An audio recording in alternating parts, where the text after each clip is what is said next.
لله وحده والصلاة والسلام على من لا نبي بعده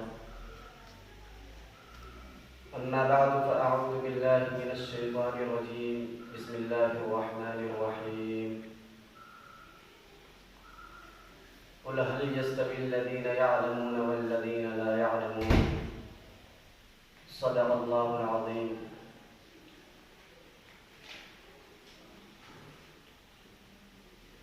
انداز بیاں گرچہ بہت شوق نہیں ہے، انداز بیاں گرچہ بہت شوق نہیں ہے، شاید کہ اتر جائے تیرے دل میں میری بات. محترم و مکرم حضرات علماء کرام و صدر محترم، ہر ہوش مند مسلمان کو اس بات کا علم ہے کہ ایمان قبول کر لینے کے بعد سب سے اہم چیز علم ہے، کیونکہ جو چیز ایمان میں مطلوب و مقصود ہے اور جس پر عمل کرنے سے ایمان میں کمال آتا ہے، وہ چیز علم دین کے بغیر حاصل نہیں ہو سکتی. یہی وجہ ہے کہ امام بخاری رحمۃ اللہ علیہ نے کتاب الایمان کے معاً بعد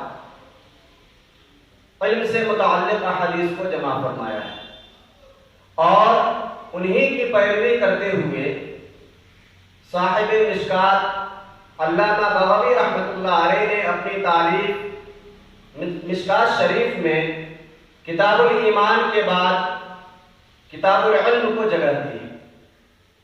اسی طرح دین اسلام نے بھی علم دین کی فضیلت و اہمیت کو بہت زیادہ واضح فرمایا ہے.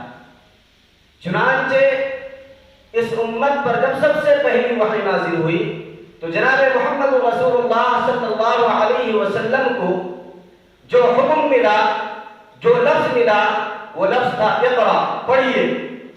ذہن میں یہ بات آتی ہے کہ سب سے اہم چیز توحید ہے، سب سے پہلا حکم توحید کا ہونا چاہیے، لیکن اللہ تعالیٰ نے سب سے پہلا حکم توحید کا نہیں دیا.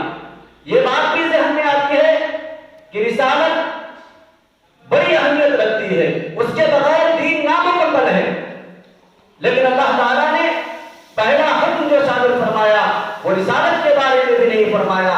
اسی طریقے سے قیامت کے دن کے بارے میں بھی اللہ تعالیٰ نے پہلا حکم نہیں صادر نہیں فرمایا، جبکہ وہ فیصلے کا دن ہوگا. اگر حکم دیا، پیغام دیا، مسج دیا تو وہ علم کے بارے میں دیا، کیونکہ اللہ تعالیٰ کے نزدیک علم بہت ہی اہم چیز ہے. لہذا صاحب علم کا بھی مخصوص ترین مقام و مرتبہ ہے. قرآن حدیث میں بے شمار انبیاء ان کا تذکرہ موجود ہے. وارثین انبیاء کا لقب دے کر ان کا تعارف کرایا گیا ہے. چنانچہ ارشاد خداوند یہ ہے قل هل يستوي الذين يعلمون والذين لا يعلمون. اللہ تعالیٰ ارشاد فرماتے ہیں اے نبی فرما دیجئے کہ اہل علم اور اہل جہل برابر نہیں ہو سکتے. لا يستوي اصحاب النار واصحاب الجنہ. جس طریقے سے جنتی اور جہنمی برابر نہیں ہو سکتے. وما يستوي الاعمى والبصير.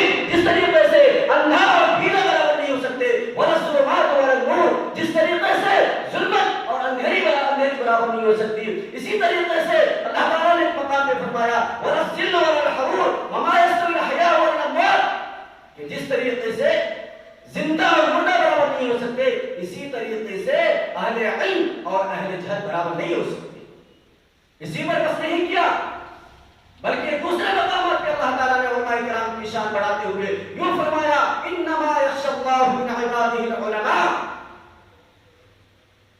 اور آگے بڑھ کر کے فرمایا يرفع الله الذين آمنوا منكم والذين اوتوا العلم درجات. نیز جناب محمد رسول اللہ صلی اللہ علیہ وسلم نے ایک حدیث کے اندر ارشاد فرمایا فضل العالم على العابد كفضل القمر ليلة البدر على سائر الكواكب. کہ جس طریقے سے 14ویں رات کے چاند کی فضیلت تمام ستاروں پہ ہوتی ہے، اسی طرح عالم کی فضیلت عابد پہ ہوا کرتی ہے. سیدنا انس رضی اللہ تعالی عنہ فرماتے ہیں مثل العلماء في الارض كمثل النجوم في السماء. کہ علماء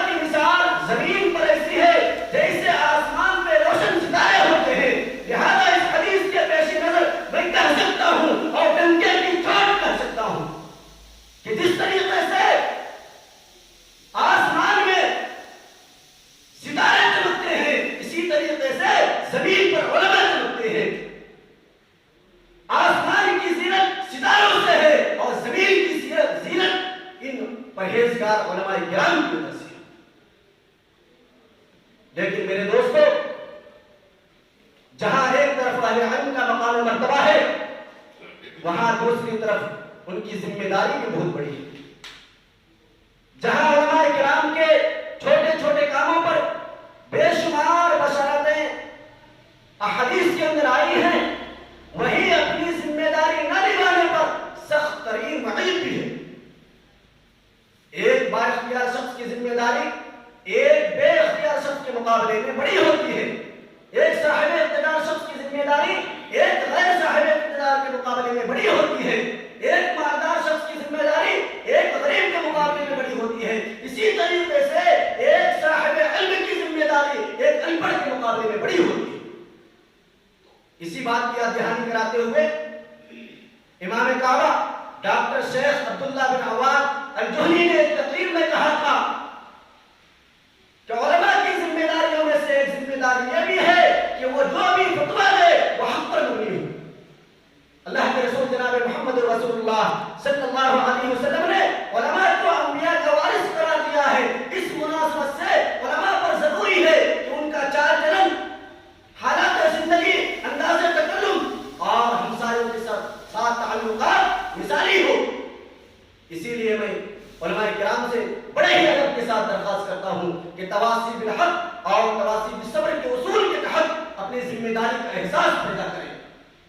انشاءاللہ جب یہ احساس ہو جائے گا تو یہ تمام کام ہمارے لیے آسان ہو جائیں گے. کسی شاعر نے کیا ہی خوب کہا ہے، اٹھ بال کمر کیوں ڈرتا ہے، اٹھ بال کمر کیوں ڈرتا ہے، پھر دیکھ خدا کیا کرتا ہے. اسی بات پر میں اپنی تقریر کو ختم کرتا ہوں. اللہ تعالیٰ سے دعا ہے اللہ تعالیٰ اس مجلس کو ہم سب کے لیے بخشش کا ذریعہ بنائے. آمین ثم آمین وما علینا الا البلاغ. السلام علیکم ورحمۃ اللہ.